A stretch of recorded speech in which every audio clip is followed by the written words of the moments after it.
Hello Scorpio! Welcome to Pinay Empress Channel. Reading for Scorpio po. Ito, ako, ayan na naman. Fill your cup with giggles, sacred mirrors. Ayan. So yan. Let loose naman Scorpio. Oh, wait lang ha. Current kay daming distractions. 8 of Wands. 3 of Cups. Ayan. May mga Scorpio, maraming addictions dito na na gusto mo nang ihinto. Ayan. And kaso pagka meron na namang celebration ganyan, so ang dami dyan. So paano mo nga ba yan mahihintuan kung palaging may celebration? So ayan. So ano nga ba yan? Sacred mirrors. Sacred mirrors for Scorpio. Judgment. Queen of Swords. Oh, the World. Parang ito yung kilala kong Scorpio. 3 of Wands. 10 of Cups and 8 of Pentacles. Okay.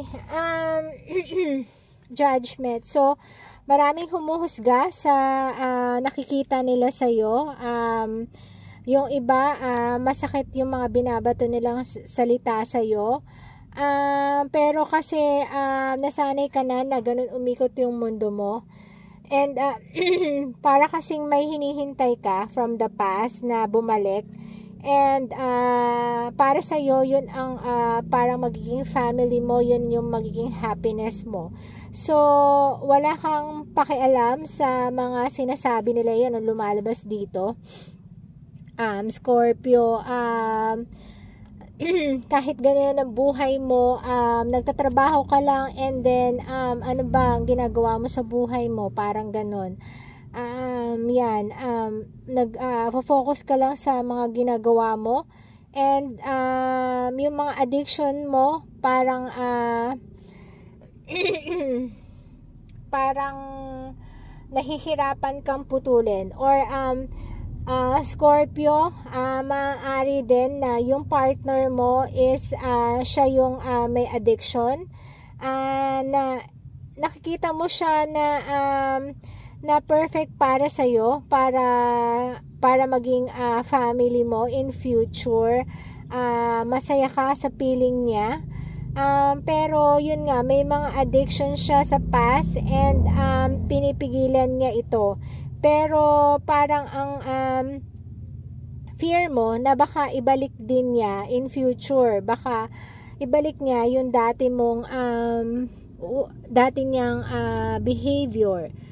So, ayan, sacred mirrors. Fill your cup with giggles. Okay. So, Scorpio, tingin ko, ang sabi dito, ang advice dito, ito, sacred mirrors. So, tingnan natin halimbawa sa yung sarili natin sa iba.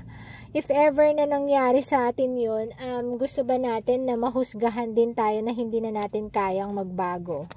Diba? Of course, depende rin yan sa tao, pero ang sabi dito, take things lightly. So kung masaya ka ngayon, i-process mo and then if tingin mo na nagbago na siya, edi why not give him a chance, okay? Pero syempre ikaw ang makaka way niyan kung tama ba na bigyan siya ng chance o hindi. Pero nakalagay dito, yes, ikaw yung mundo niya, sa'yo siya sasaya, and yung distractions niya mapapalitan if magfo-focus siya sa pag-build ng future nyo together. So ayan, so ikaw ang nakikita niyang hope, and If okay sa'yo yun, and then you go. Kung masaya ka sa ganun, edi go.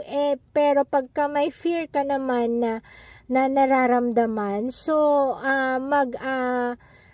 sacred mirror, so ano ka muna, take things slow. So, i-assess mo muna yung sitwasyon, kung karapat dapat ba siyang bigyan ng chance talaga to be with you, kasi future mo ang nakasalalay dito, Scorpio. So, ayan, and pag nagmahal ka talaga, loyal ka.